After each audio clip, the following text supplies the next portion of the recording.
Hello guys, तर स्वागत आहे तुमचं आपल्या या यूट्यूब चॅनलवरती. मित्रांनो, चॅनलवर नवीन असाल तर चॅनलला सबस्क्राईब नक्की करा आणि अशाच नवनवीन अपडेट्स पाहत राहा. आलियाने आपला फोन सायलेंटवर ठेवला होता, त्यामुळे तिचं लक्ष फोनकडे गेलंच नव्हतं. तिने लगेच मोबाईल हातात घेतला तर स्क्रीनवर तिची मैत्रीण जियाचा कॉल येत होता.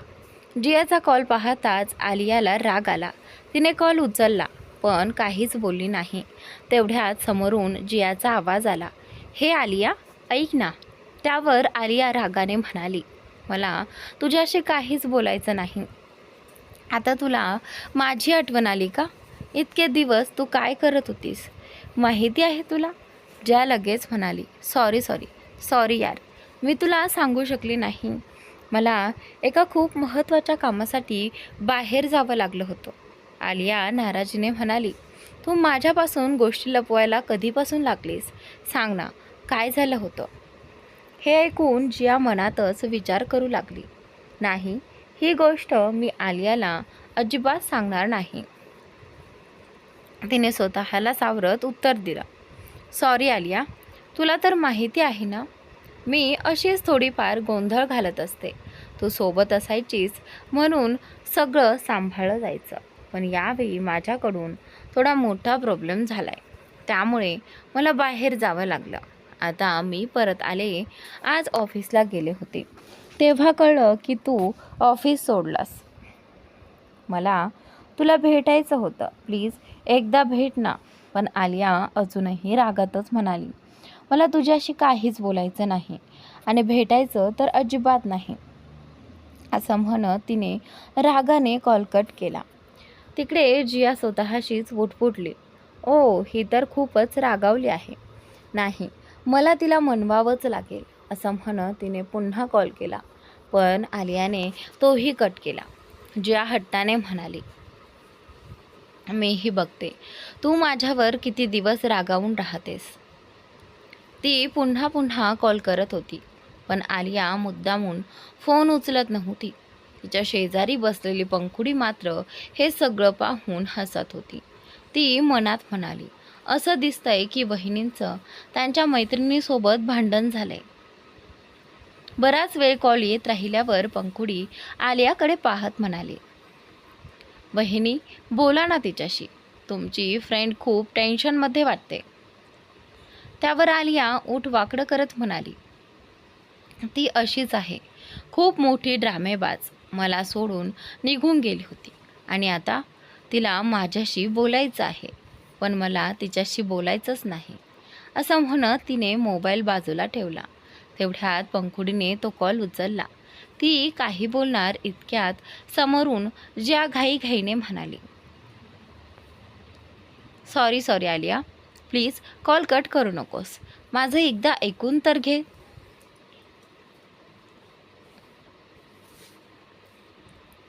पंखुडी हळू आवाजात म्हणाली, वहिनी इथे नाहीत, त्या फोन सोफ्यावर ठेवून दुसरीकडे गेल्यात. हे ऐकून जिया थोडी गोंधळी आणि म्हणाली, जी, आपण कोण? पंखुडी हसत म्हणाली, मी त्यांची नणंद आणि तुमचे जिजू म्हणजे माझे भाऊ. जिया हलकसं हसत म्हणाली, ओ अच्छा. त्यानंतर दोघींमध्ये बराच वेळ गप्पा झाल्या. बोलता बोलता जियाने पंखुडीला काही गोष्टी विचारल्या, ज्याची उत्तरं पंखुडीने दिली. शेवटी दोघींनी कॉल ठेवला. दुसरीकडे आलिया रागाने आपल्या रूममध्ये आली होती. तिला हेही लक्षात नव्हतं की तिने फोन हॉलमध्येच ठेवला आहे. ती स्वतःशीच पुटपुटत म्हणाली, स्वतःला काय समजते ही जिया, मी तिच्याशी अजिबात बोलणार नाही. काही वेळ ती अशीच रागात बडबड करत राहिली आणि मग जाऊन बाल्कनीत उभी राहिली. हळूहळू संध्याकाळ झाली होती. थंडगार वारा वाहत होता. त्या गार हवेमुळे आलियाचं मन थोडं शांत झालं. तिचे मोकळे केस वाऱ्यावर अलगद उडत होते. साडीचा पदरही सतत उडत होता आणि ती पुन्हा पुन्हा तो सावरत होती. त्या क्षणी ती खूपच सुंदर आणि निरागस दिसत होती. बाल्कनीच्या दरवाजाजवळ उभा असलेला विराज बराच वेळ तिच्या प्रत्येक हालचालीकडे पाहत होता. शेवटी त्याला राहवलं नाही. तो हळूच तिच्या जवळ गेला आणि मागून तिच्या कमरेभोवती हात ठेवत आपली हनुवटी तिच्या खांद्याला टेकून म्हणाला, काय विचार करते माझी वायफी? आलिया आपल्या विचारांमध्ये हरवली होती. विराजच्या उबदार मिठीचा स्पर्श होताच तिच्या चेहऱ्यावर हलकंसं हसू उमटलं. ती शांतपणे म्हणाली, काही नाही. विराज तिच्या खांद्यावर अलगद ओठ फिरवत म्हणाला, काहीतरी तर विचार करत असशील. नक्की माझ्याबद्दलच विचार करत होतीस. I am right? हे ऐकून आलिया मनातच हसली आणि मुद्दाम अदा करत म्हणाली, तुमच्यात असं काय आहे जे मी तुम्हाला आठवावं? असं म्हणत ती केस मागे सारत पुढे निघून जाऊ लागली. पण विराजने लगेच तिचा हात पकडून तिला आपल्या जवळ ओढलं आणि मिश्किलपणे म्हणाला, ही गोष्ट तर तू अगदी बरोबर बोलीस. माझ्यात एकच गोष्ट असती तर ना तू मला आठवली असतीस, पण माझ्यात खूप साऱ्या खास गोष्टी भरलेल्या आहेत. बरोबर ना वायफी? आलिया त्याच्या नाकावर हलकसं टिचकी मारत म्हणाली, खूपच स्वतःची स्तुती चालली आहे बरं का. तुम्ही ना कायम स्वतःचंच कौतुक करत असता. असं म्हणत तिने त्याला हलकासा धक्का दिला आणि ती रूममध्ये जाण्यासाठी वळली. पण विराजने लगेच तिच्या साडीचा पदर मागून पकडला. अचानक झालेल्या या प्रकारामुळे आलिया आश्चर्याने मोठ्या डोळ्यांनी त्याच्याकडे पाहू लागली. ती काही बोलण्याआधीच विराजने तिच्या साडीचा पदर हलकेच ओढला आणि त्यामुळे आलिया अचानक त्याच्याकडे खेचली गेली. जणू एखाद्या कोरड्या पानासारखी ती त्याच्या मिठीत गुंतून राहिली होती. आलिया त्या क्षणी विराजच्या मजबूत मिठीत अडकली होती आणि विराज तिच्या ओठांकडे तहानलेल्या नजरेने पाहत होता.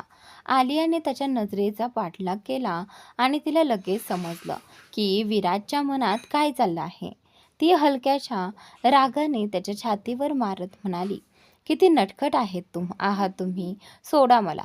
त्यावर विराज खोडकर हसत म्हणाला, नो बेबी, अजून तरी तर तू माझ्या हातात आली आहेस. इतक्या लवकर तुला कसं सोडू? हे बोलताच त्याने वेळ न दवडता तिचे ओठ आपल्या ओठांत कैद केले आणि तिला उत्कटतेने किस करू लागला. आलियासाठी हे सगळं पूर्णपणे अनपेक्षित होतं.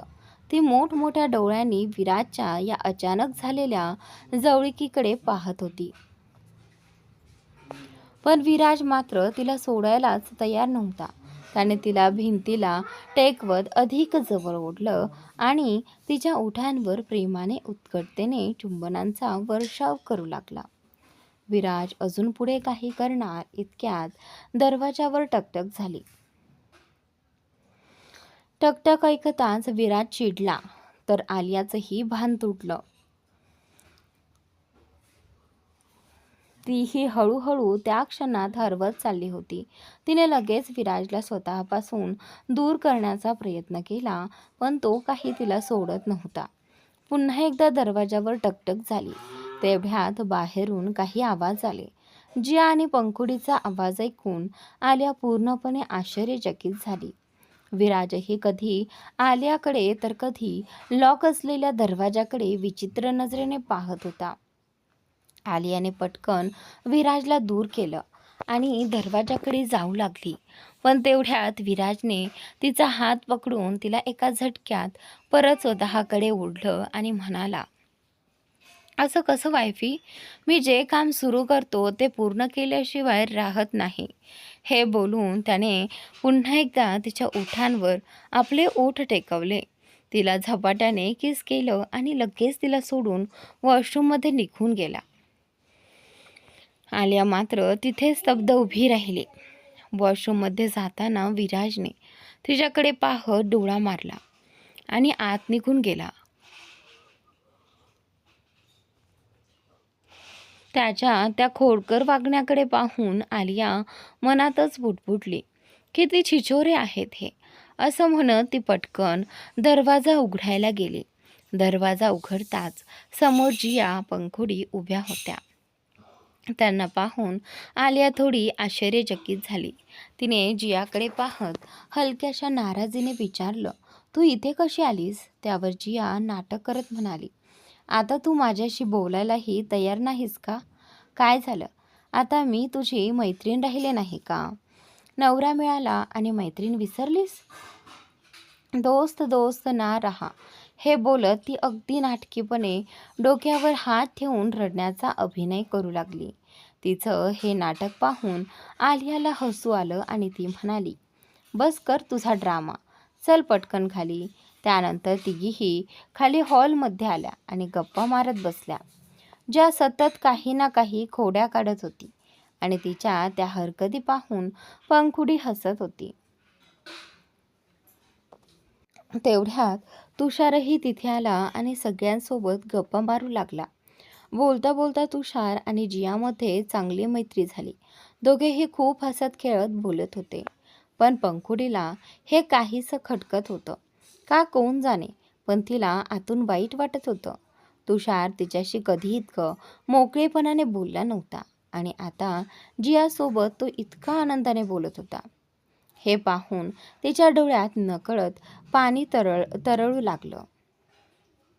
आलियाची नजर पंखुडीवर गेली. ते काही बोलणार इतक्यात पंखुडी पटकन म्हणाली, भाभी मी आत्ता येते. असं म्हणत तिने आपले ओलसर डोळे सगळ्यांपासून लपवले आणि तिथून थेट आपल्या रूममध्ये निघून गेली. तुषार मात्र तिच्याकडे तिरक्या नजरेने पाहत होता. त्यालाही समजत होतं की पंखुडी दुखावली आहे, पण तो स्वतःही काही कमी दुःखी नव्हता. तरीही तो काहीच करू शकत नव्हता. म्हणून तो पुन्हा जिया आणि आलियासोबत बोलण्यात गुंतला.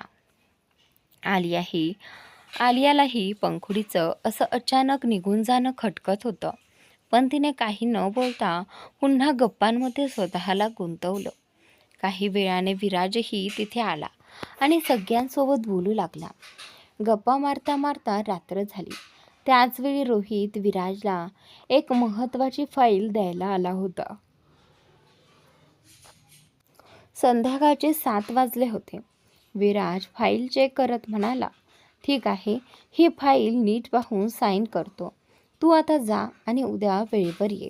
रोहित म्हणाला, यस सर. असं म्हणत तो निघणार इतक्यात आलियाने त्याला थांबवत म्हटलं, रोहितजी 1 मिनिट ऐका ना. आलियाचं बोलणं ऐकताच रोहित थांबला आणि म्हणाला, यस मॅम, बोला, काय झालं? आलिया म्हणाली, माझी फ्रेंड जिया, तिला तुम्ही तिच्या फ्लॅटपर्यंत सोडू शकता का? जियाने आलियाचं बोलणं ऐकलं आणि विचित्र चेहरा करत एकमेकींकडे पाहिलं. जिया तोंड वाकडं करत म्हणाली, अगं आरू, राहू दे ना, तू अजिबात काळजी करू नकोस, मी निघते आता. त्यावर आलिया म्हणाली, तू गप्प बस, जास्त बोलू नकोस, मी जे बोलते ते होऊ दे. एवढ्या रात्री तू कशी जाणार? आता खूप उशीर झालाय, तुला एकही टॅक्सी मिळणार नाही. हे बोलत तिने रोहितकडे पाहिलं. रोहित थोडा संकोचात मान हलवत म्हणाला, ओके मॅम, मी यांना सोडून देतो. असं म्हणत तो पुढे गेला. जियाने विजयकडे पाहून नाराजीचा चेहरा केला आणि पुन्हा आलियाकडे पाहिलं. आलिया हलकसं हसत म्हणाली, जा पटकन रेडी हो. फ्लॅटवर पोहोचल्यावर मला कॉल करायलाच हवा. पुन्हा माझ्यापासून दूर गेलीस ना तर खूप वाईट होईल. त्यावर जिया मनातच म्हणाली, आता तुला काय सांगू, मी माझ्या इच्छेने नाही गेले होते, माझी मजबुरी होती. पण तुला काहीच सांगू शकत नाही, कारण तुझ्या आयुष्यात आत्ताच आनंद आला आहे. मला नाही वाटत तुझा आनंद दुःखात बदलावा. असं म्हणत ती फिकटसं हसली, आलियाला मिठी मारली आणि म्हणाली, चल आता जास्त इमोशनल होऊ नकोस. हे बोलून ती आलियाला बाय म्हणत पॅलेसच्या बाहेर आली. पॅलेसच्या बाहेर येताच तिला रोहित दिसला. तो त्याच्या गाडी शेजारी उभा होता. जियाला पाहताच तो ड्रायव्हिंग सीटवर जाऊन बसला. जिया तोंड वाकडं करत त्याच्याकडे पाहू लागली आणि मनातच कुरकुरले, हा सडूच उरला होता. याच्यापेक्षा तू माझा नवीन फ्रेंड तुषारला पाठवलं असतंस तर बरं झालं असतं. तुला हा चंपूच मिळाला का? असं म्हणत ती मागच्या सीटवर जाऊन बसली. जिया बसताच रोहितने गाडी पुढे घेतली. जिया शांतपणे खिडकीबाहेर पाहत बसली होती. काही वेळ कारमध्ये पूर्ण शांतता होती. रोहितला ही गोष्ट खटकत होती. नेहमी सतत बडबड करणारी जिया आज इतकी शांत कशी? तो मनातच विचार करू लागला. ही आज इतकी शांत का आहे? बोलो किंवा शांत राहो, मला काय फरक पडतो? मला तिच्याशी काही देणं घेणं नाही. असं म्हणत त्याने खांदे उडवले आणि पुन्हा ड्रायव्हिंगवर लक्ष दिलं. थोड्याच वेळात जियाचा फ्लॅट आला. रोहितने गाडी थांबवली. जिया त्याच्याकडे न पाहताच कारचं दार उघडून फ्लॅटकडे निघून गेली. तिला असं जाताना पाहून रोहित नाराजीने म्हणाला, ही मुलगी मला एक थँक्यू पण बोलू शकत नाही का? मागच्या वेळी भेटली होती तेव्हा डोकं खाल्लं होतं आणि यावेळी पूर्ण शांत होती बरं का. मला काय, हिला काहीही झालं तरी मला काय फरक पडतो? पण एक थँक्यू तरी बोलू शकली असती. न जाणे ते बोलायला हिचं काय जातं. असं म्हणत त्याने गाडी पुढे घेतली. दुसरीकडे पंखुडीने तिच्या रूमचं दार लॉक केलं आणि बेडवर बसून हमसून रडू लागली.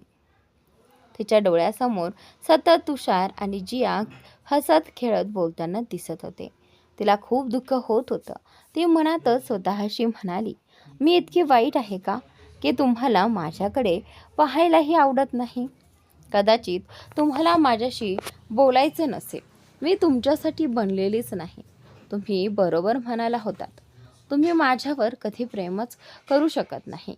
ती डोळे पुसत पुढे म्हणाली, आता मी हे तुमच्या मागे धावणार नाही. कारण मला स्वतःला कमकुवत बनवायचं नाही. मला स्वतःला मजबूत बनवावं लागेल आणि तुमच्या आयुष्यातून दूर जावं लागेल. काहीही झालं तरी मी पुन्हा तुमच्या दोघांच्या मध्ये येण्याचा प्रयत्न करणार नाही. असं म्हणत पंखुडीने स्वतःला सावरलं. डोळ्यातले अश्रू पुसण्यासाठी ती वॉशरूममध्ये गेली. काही वेळाने येऊन ती बेडवर जाऊन पडताच तिचा डोळा लागला. आलिया तिच्या रूममध्ये जाऊन सरळ वॉशरूममध्ये गेली. बाहेर आल्यावर ती बाल्कनीत जाऊन उभी राहिली. अजून डिनरची वेळ झाली नव्हती, त्यामुळे सगळेजण आपल्या आपल्या रूममध्ये होते. आलिया बाल्कनीत उभी राहून थंडगार वाऱ्याचा आनंद घेत होती. पण तिच्या मनात मात्र पंखुडीचेच विचार सुरू होते. पंखुडी खूप उदास दिसत होती हे तिला स्पष्ट जाणवत होतं. ती विचारांमध्ये हरवलेली असतानाच विराज रूममध्ये आला. आलिया अजूनही तिच्या विचारांमध्ये गुंग होती. विराज शांतपणे तिच्या मागे आला आणि तिला मिठीत घेत आपल्या हनवटीला तिच्या खांद्यावर टेकवत हळू आवाजात म्हणाला, काय झालं वाईफी? विराजचा आवाज कानावर पडताच आलिया भानावर आली आणि म्हणाली, काही नाही. तेवढ्यात विराजने तिला हलकेच स्वतःकडे वळवले आणि तिच्या कानाजवळ हळूच कुजबुजला, वाईफी, जे राहिलं होतं ते पुढे सुरू करायचं का? हे ऐकताच आलियाचे डोळे मोठे झाले. ती आश्चर्याने विराजकडे पाहत म्हणाली, काय राहिलं होतं मिस्टर?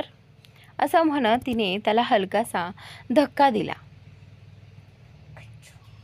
विराज तिच्याकडे आश्चर्याने पाहू लागला. पण पुढच्या क्षणी आलियाने त्याच्या कॉलरला पकडलं आणि काहीतरी असं केलं की विराजचे डोळे आश्चर्याने मोठे झाले आणि त्याच्या चेहऱ्यावरील भाव पूर्णपणे बदलून गेले.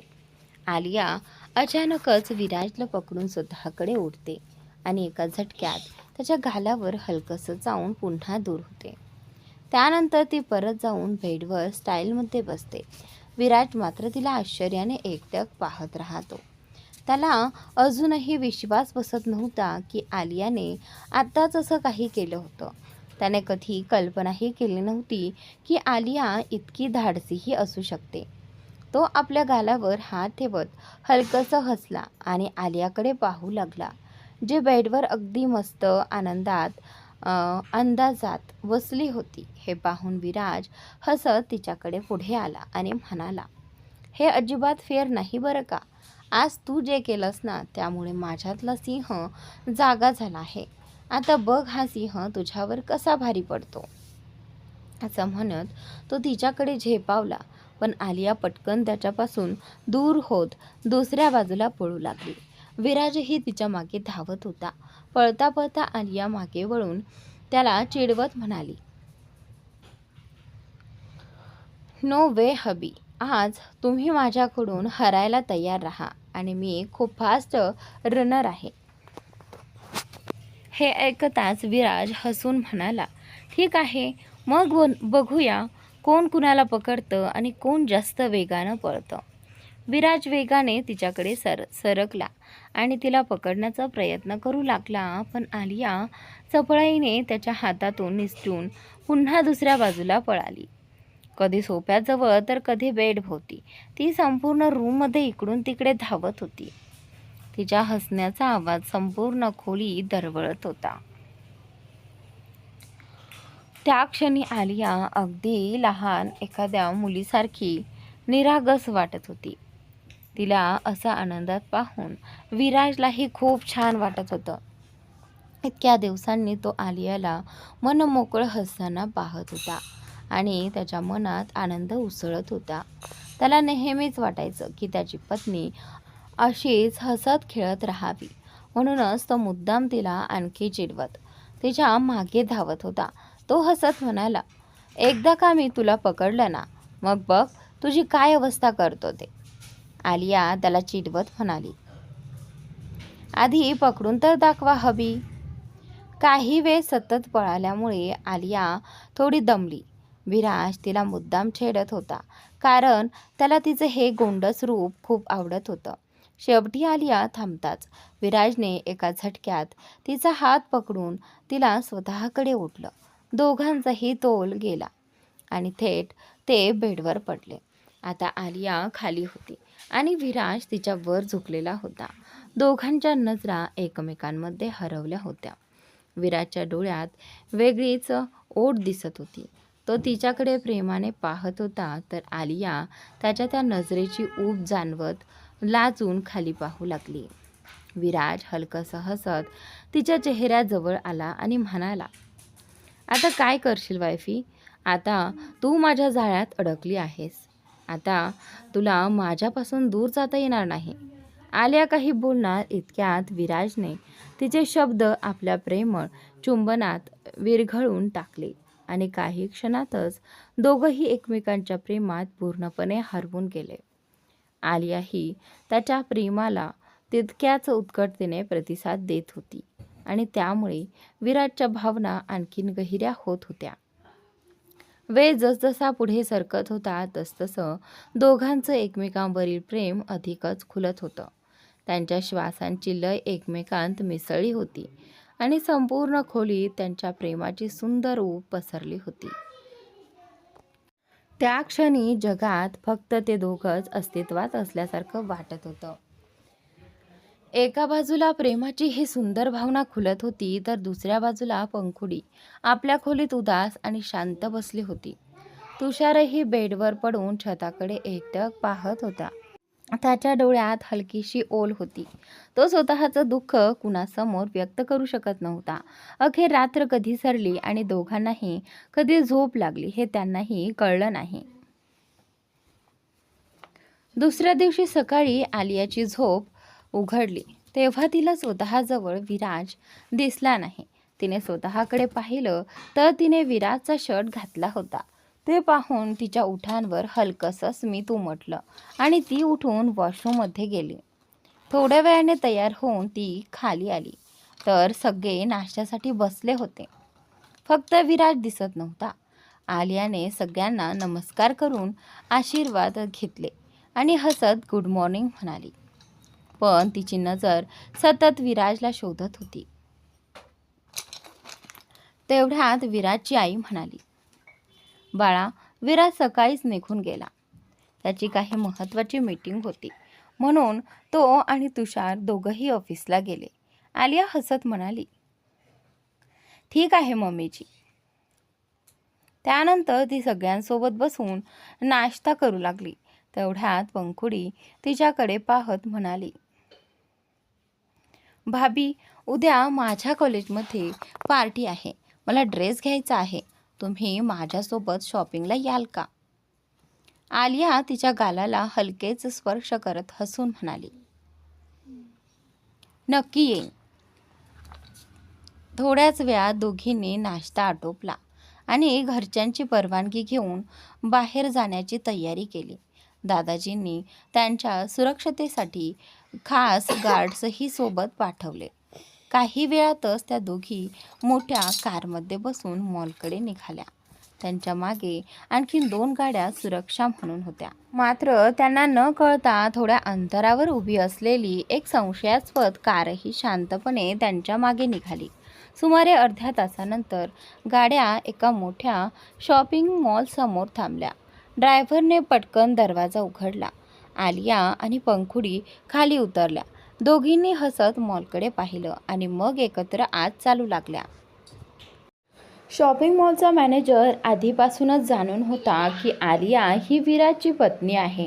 शिवाय तो मॉलही विराजचाच असल्यामुळे मॅनेजरनं आलियाला यापूर्वी अनेकदा पाहिलं होतं. त्याला हेही माहिती होतं की पंखुडी ही विराजची बहीण आहे. म्हणूनच तो सर्वात आधी त्यांना रिसीव्ह करण्यासाठी दाराजवळ आला.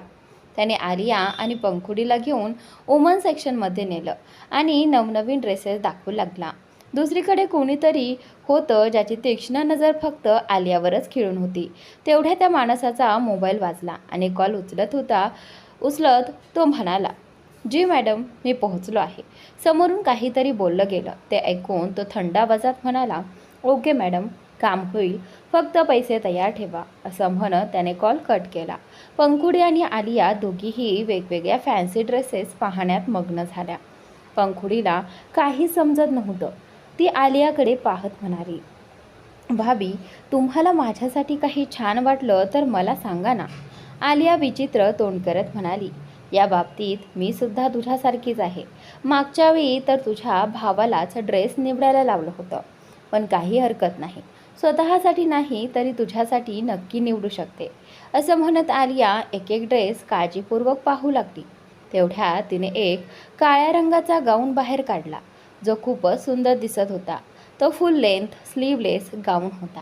गळ्याजवळ सुंदर डिझाईन होतं आणि कमरेपासून थायपर्यंत स्लीट असल्यामुळे त्या गाऊनला वेगळाच आकर्षक लूक मिळत होता. तो गाऊन पाहून पंखुडी काही क्षण त्याच्याकडेच पाहत राहिली. ती उत्साहाने म्हणाली, वा भाभी, तुमची चॉईस तर खूपच भारी आहे. आलिया हसत म्हणाली, ऑफकोर्स चांगलीच आहे, म्हणून तर तुझ्या भावाला निवडलं. हे ऐकून पंखुडीही हसू लागली. थोडा वेळ दोघींनी अजून काही ड्रेसेस पाहिल्या आणि काही निवडून त्या मॉलच्या बाहेर आल्या. तेवढ्यात विराजचा कॉल आलियाच्या मोबाईलवर आला. आलियाने पंखुडीकडे पाहिलं तर ती मिश्किलपणे हसत होती. ती म्हणाली, असं वाटतंय भैया तुम्हाला खूप मिस करत आहेत. ते तुमच्याशिवाय एक मिनिटही राहू शकत नाहीत. आलिया हलकेच हसली आणि तिने कॉल उचलला. दुसऱ्या बाजूने विराजचा मॅग्नेटिक आवाज तिच्या कानावर पडला आणि काही क्षण ती त्या आवाजात हरवून गेली. विराज म्हणाला, वायफी, काय करत आहेस?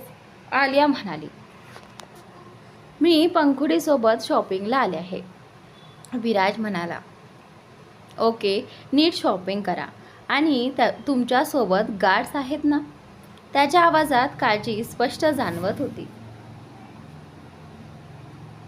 आलिया लगेच त्याला शांत करत म्हणाली, अहो, काळजी करू नका. आजोबांनी आधीच आमच्यासोबत गार्ड्स पाठवले आहेत. मी आणि पंखुडी दोघीही सुरक्षित आहोत. विराज म्हणाला, ठीक आहे, स्वतःची आणि माझ्या पंखूची काळजी घे. त्यावर आलिया टोमणा मारत म्हणाली, हो हो, म्हणूनच तर मी आहे. हे ऐकून विराज हलकेच हसला आणि म्हणाला, तुला माहिती नाही, तुम्हा दोघींमध्येच माझा जीव आहे.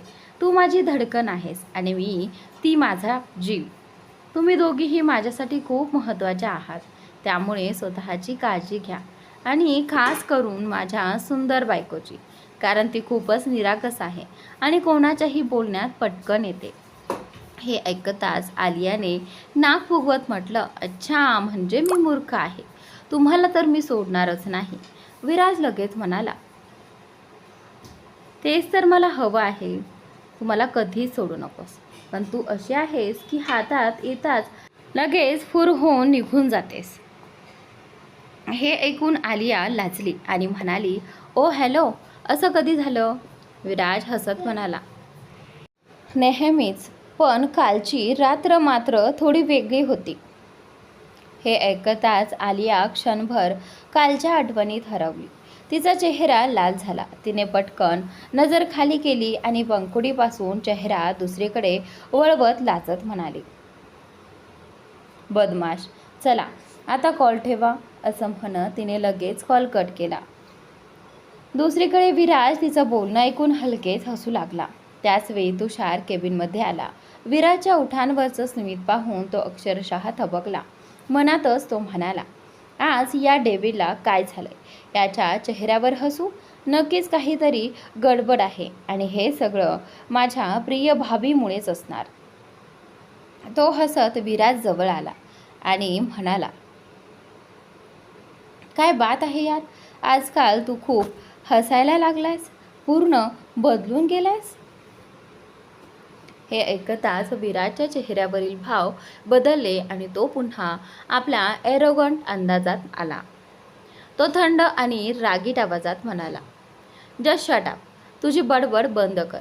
तुषार विचित्र तोंड करत म्हणाला, आला ना परत आपल्या डेव्हिल अवतारात. विराज काही न बोलता त्याच्याकडे पाहू लागला आणि आदेश देत म्हणाला, तू आत्ताच्या आत्ता मॉलमध्ये जा, तिथे तुझी जास्त गरज आहे. तुषार गोंधळून म्हणाला, म्हणजे मी मॉलमध्ये का जाऊ? मला काही शॉपिंग करायची नाही. विराज गंभीरपणे म्हणाला, पंखुडी आणि माझी वाईफ तिथे आहेत, त्यामुळे तुला तिथे जाणं गरजेचं आहे. पंखुडीचं नाव ऐकताच तुषारने नजर इकडे तिकडे फिरवली आणि बहाणा शोधू लागला.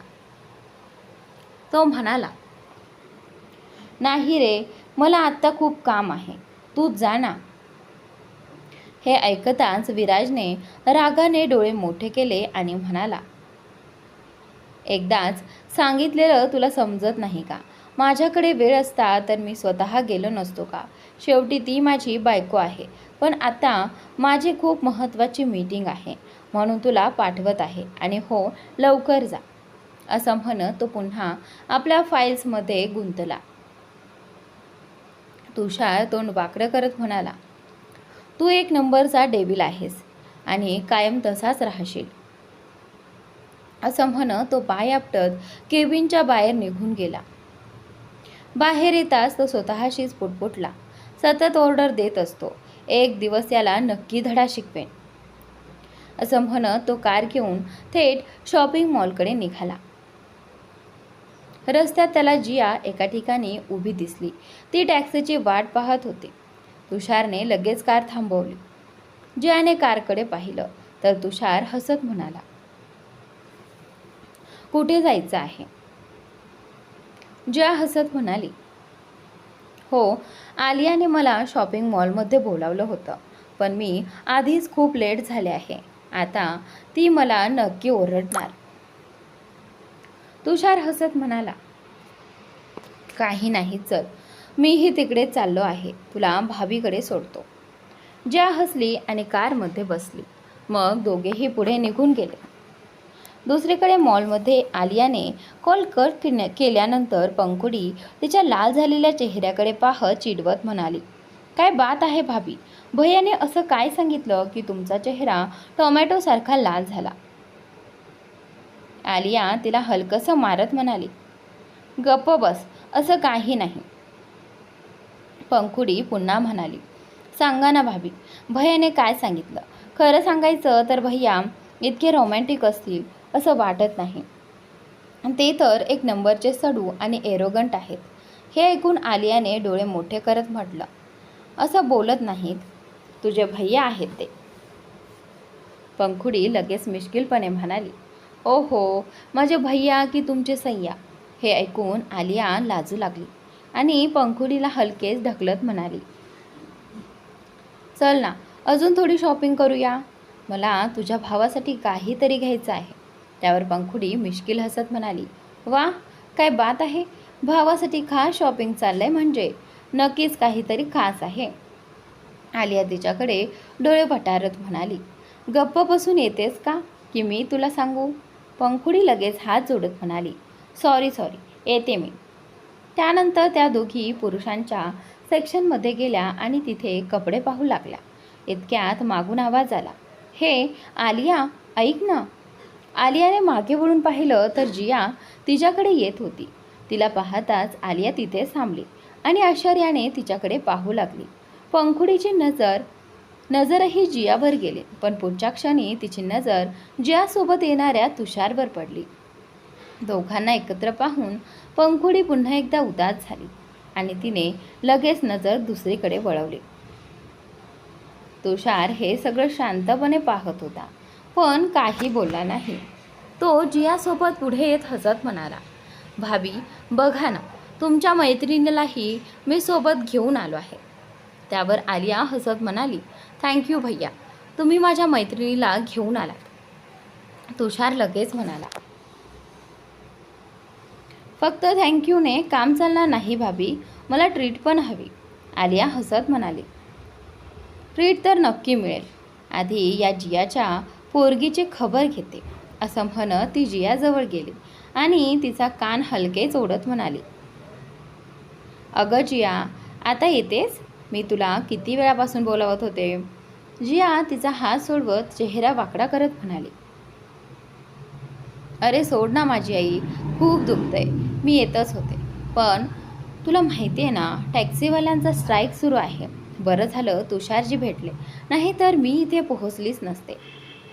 हे ऐकताच आलियाने तिचा कान सोडला आणि म्हणाली, तू आधी सांगितलं असतंस तर आम्ही तुला घेऊन आलो असतो.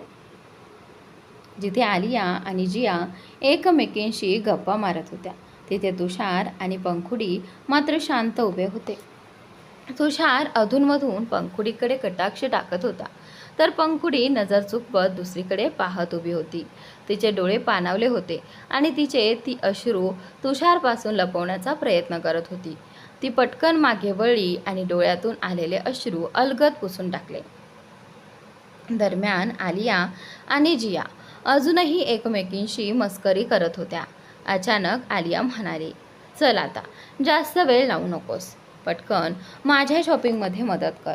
जिया लगेच म्हणाली, वा, शॉपिंग तू करतेस आणि मला बोलावले असं जणू माझी शॉपिंग करून देणार आहेस. आलिया हसत म्हणाली, अगं चल, तू पण काहीतरी घे. असं म्हणत त्या दोघींनी तुषार आणि पंखुडीकडे पाहिलं. पंखुडी त्यांच्याकडे पाठ करून उभी होती आणि तुषारही मान खाली घालून शांत उभा होता. हे पाहून आलिया आणि जियाला थोडं विचित्र वाटलं.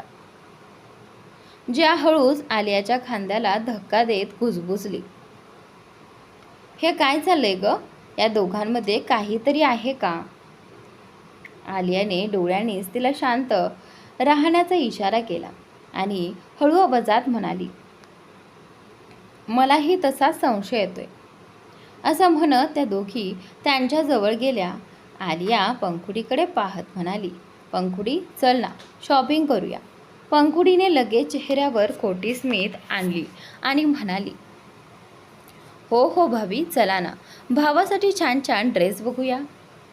त्यानंतर आलिया आणि पंखुडी दोघी ड्रेस पाहण्यात गुंतल्या. दुसरीकडे जिया आणि तुषार गप्पा मारत होते.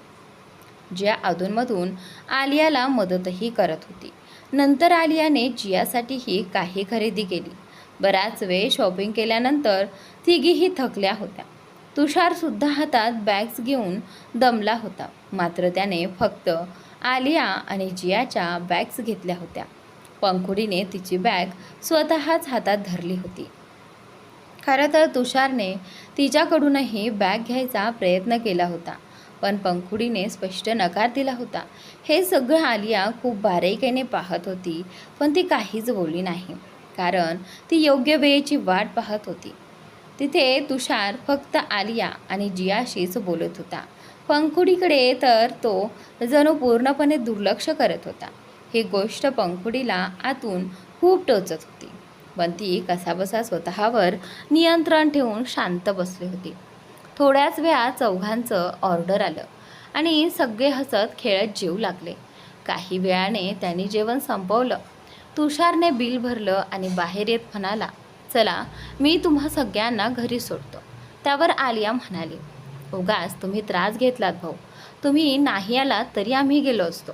त्यावर तुषार हसत म्हणाला, भाऊजी मी आलो नसतो तर तुमची फ्रेंड कशी आली असते. बिचारी टॅक्सीची वाट बघत उभी राहिली असती आणि मी एखाद्या सुंदर मुलीला उदास पाहू शकत नाही. हे बोलत त्याने जियाकडे पाहिलं. जिया हसत म्हणाली, oh wow, you are so sweet. दोघेही हसत एकमेकांना हायफाय देऊ लागले. आलिया ही हलकंसं हसत होती, पण पंखुडीला हे सगळं अजिबात आवडत नव्हतं. ती त्यांच्यापासून थोड्या अंतरावर चालत होती. सगळे गप्पा मारत मॉलच्या बाहेर आले आणि रस्त्यावरून चालू लागले. तुषार आपल्या कारकडे जात होता. सगळे एकत्र चालत होते, पण पंखुडी मात्र थोडी मागे होती. जिया आणि तुषारला एकत्र पाहणं तिला सहन होत नव्हतं. तिच्या मनाला खूप वेदना होत होत्या. ती हळूहळू पावलं टाकत चालत होती, जणू तिचे पाय जागीच खिळून गेले होते आणि ती मोठ्या मुश्किलीनं पुढे चालण्याचा प्रयत्न करत होती. तुषारने कार रस्त्याच्या दुसऱ्या बाजूला पार्क केले होते. तिकडे आलियाचे गार्ड्सही कार पार्क करून उभे होते. सगळे रस्ता ओलांडत होते. तेवढ्यात मॉलजवळ उभ्या असलेल्या एका माणसानं कुणाला तरी फोन करून म्हटलं, ती मॉलमधून बाहेर आली आहे. समोरून काहीतरी बोललं गेलं तेव्हा तो पुन्हा म्हणाला, तिच्यासोबत अजून काही लोकही आहेत. दुसऱ्या बाजूने आदेश आला, सगळ्यांना उडवून टाका.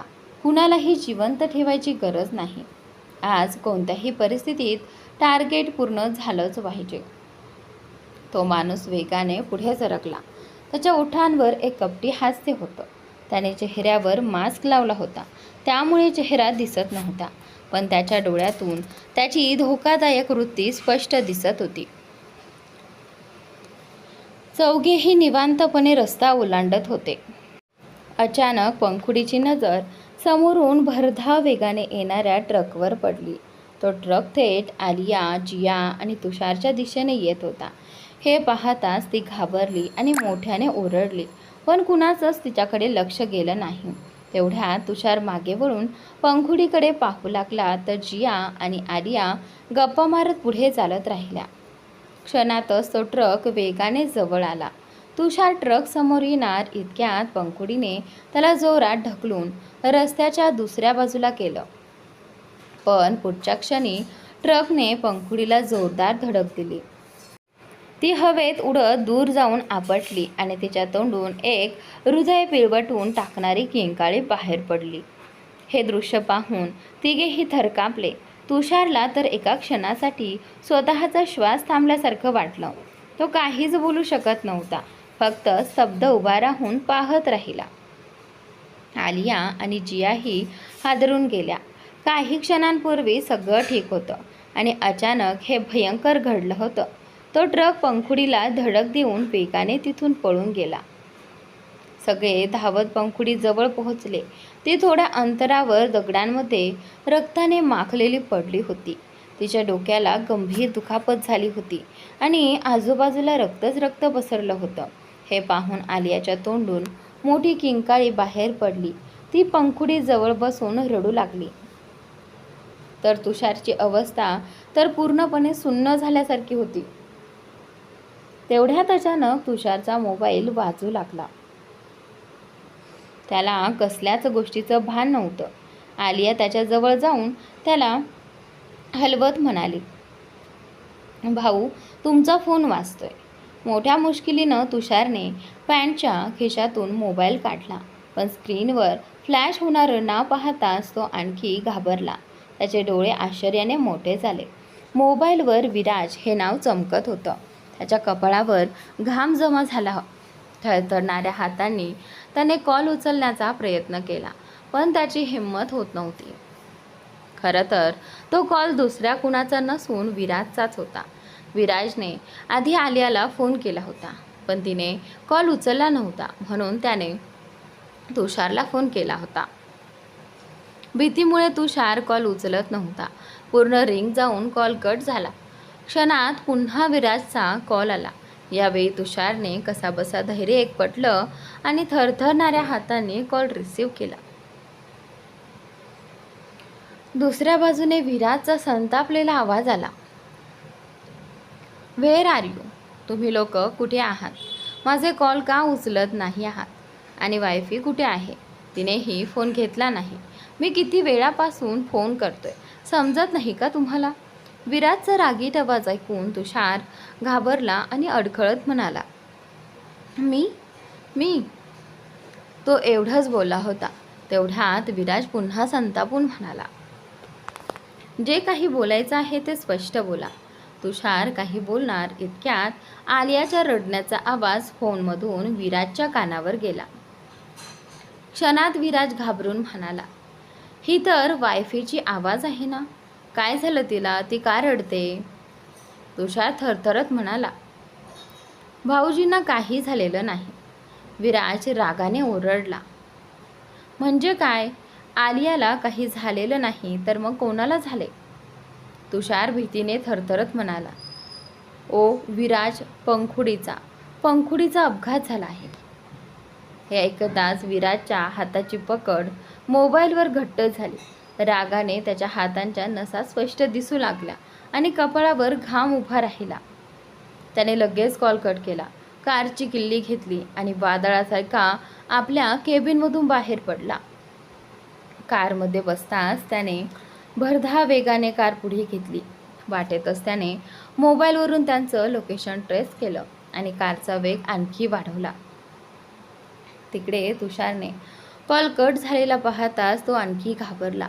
त्याने मोबाईल खिशात ठेवला आणि पंखुडीला उचलून धावत कारकडे जाऊ लागला. या क्षणी त्याचं डोकंच काम करत नव्हतं.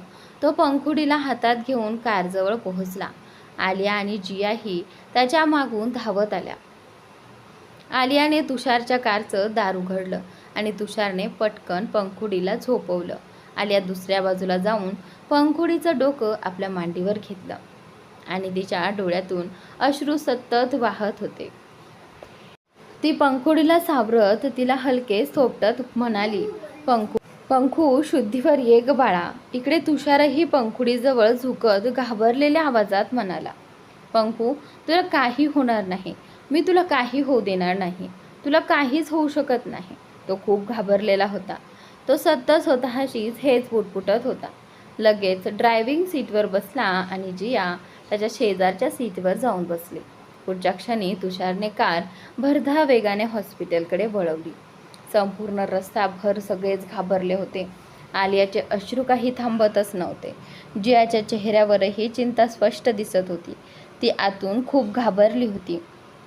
तिच्या मनात सतत एकच विचार सुरू होता, जिजू आता काय करतील? आलिया मात्र फक्त एवढंच विचार करत होती की पंखू आता कशी बरी होईल. तिच्यासोबत असं कसं घडलं? तर दुसरीकडे तुषारच्या मनात अपराधीपणाची भावना उसळत होती. पंखुडीने मला वाचवण्यासाठी स्वतःचा जीव धोक्यात घातला. त्याला स्वतःवरच प्रचंड राग येत होता. मी बोलण्यात इतकं कसा गुंतलो की माझं तिच्याकडे लक्षच गेलं नाही. मला नीट पाहून चालायला हवं होतं. माझ्या एका निष्काळजीपणामुळे आज पंखुडीची ही अवस्था झाली. तो सतत स्वतःलाच दोष देत होता.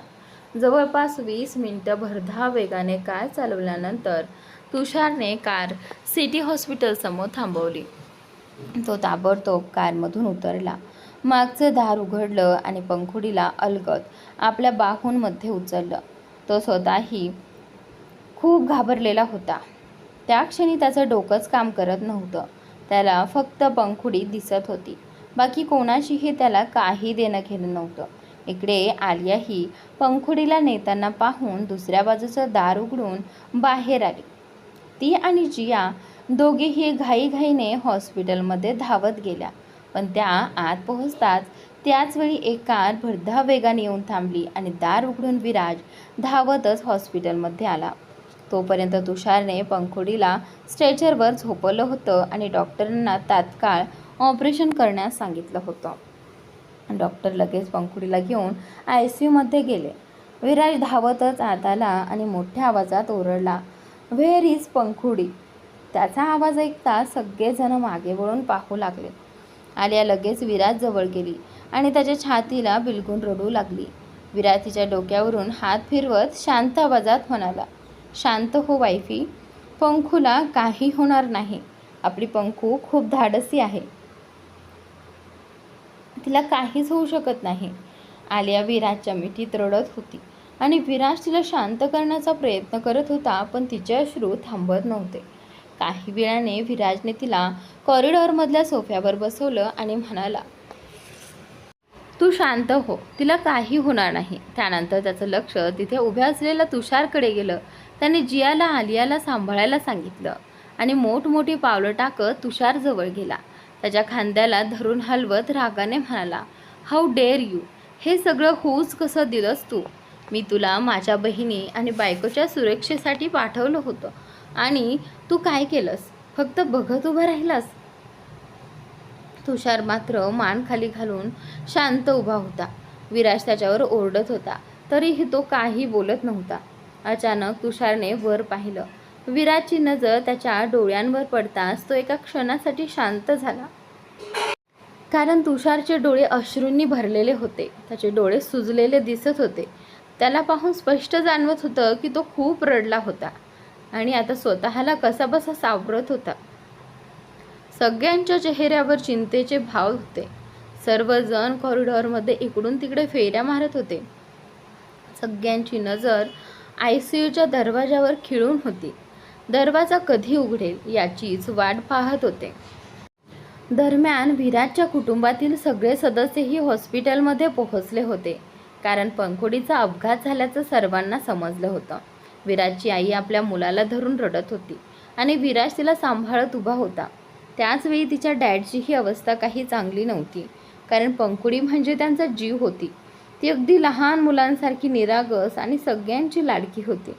घरातील प्रत्येक जण तिच्यावर खूप प्रेम करत होता. विराजही तिला स्वतःच्या मुलीसारखं मानायचा. त्यामुळे सगळेच खूप चिंतेत होते.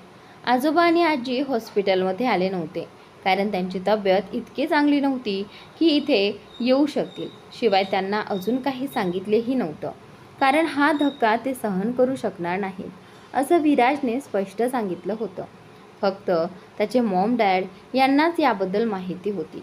सगळेच हॉस्पिटलमध्ये इकडून तिकडे अस्वस्थपणे फिरत होते. सुमारे 4 तासांनी ICUचा दरवाजा उघडला आणि डॉक्टर बाहेर आले. डॉक्टरांनी मास्क लावला होता आणि त्यांच्यासोबत काही नर्सेसही होत्या. डॉक्टरांना पाहताच सगळेजण त्यांच्या भोवती जमा झाले. घाबरलेल्या आवाजात सगळे एकाच वेळी विचारू लागले, "आता पंखुडी कशी आहे? ती ठीक आहे ना? माझ्या मुलीला काय झाले?" डॉक्टरांनी सर्वांना शांत राहण्यास सांगितलं. त्यांनी एक खोल श्वास घेतला आणि गंभीर आवाजात बोलायला सुरुवात केली.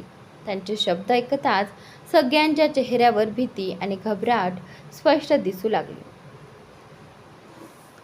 डॉक्टर म्हणाले, "मिस खन्नाच्या डोक्याला गंभीर दुखापत झाली आहे. त्यांच्या शरीरावर अनेक ठिकाणी टाके घालावे लागले आहेत. हात पायांनाही फ्रॅक्चर झाला आहे. त्याचबरोबर त्यांचं बरंचसं रक्तही वाहून गेलं आहे. त्यामुळे त्यांची प्रकृती खूप गंभीर आहे. आम्ही ऑपरेशन केलं आहे, पण अजून त्यांना शुद्ध आलेली नाही. जोपर्यंत त्या शुद्धीवर येत नाही तोपर्यंत आम्ही काहीही ठामपणे सांगू शकत नाही." डॉक्टर थोडा वेळ थांबले. तेवढ्यात विराज, जो डॉक्टरांचं प्रत्येक शब्द लक्षपूर्वक ऐकत होता, तो रागाने मोठ्या आवाजात म्हणाला, "तुम्हाला नेमकं काय म्हणायचं आहे? स्पष्ट बोला डॉक्टर." विराजचा आवाज ऐकून डॉक्टर एका क्षणासाठी घाबरले. त्यांच्या कपाळावर घाम जमा झाला. त्यांनी खिशातून रुमाल काढून घाम पुसला आणि घोटभर लाळ गिळत म्हणाले, मिसखांना डोक्याला एवढी गंभीर दुखापत झाल्यावर कधी कधी माणूस आपली स्मरणशक्ती गमावू शकतो किंवा तो कोमामध्येही जाऊ शकतो. डॉक्टरांचं हे वाक्य ऐकता सगळ्यांच्या चेहऱ्यावरील भाव बदलले. वातावरणात भीतीचं सावट पसरलं. कोमा हा शब्द ऐकता सगळे अधिकच घाबरले. विराजची मॉम आणि आलिया तर हे ऐकताच मोठ्याने रडू लागला. विराजचे डॅड आपल्या पत्नीला सावरत होते तर विराज आलियाला आधार देत होता. तो तिला शांत करत म्हणत होता की पंखुडीला काहीही होणार नाही. इतकं सांगून डॉक्टर तिथून निघून गेले. बाकीचे सगळे मात्र डॉक्टरांच्या शब्दांचा विचार करत रडत बसले होते. पंखुडी अजूनही ICUमध्येच होती, तिची प्रकृती गंभीर असल्यामुळे. तर मित्रांनो, आजचा भाग इथे संपलेला आहे. पुढील भाग नक्की पहा आणि चॅनलला सबस्क्राईब नक्की करा.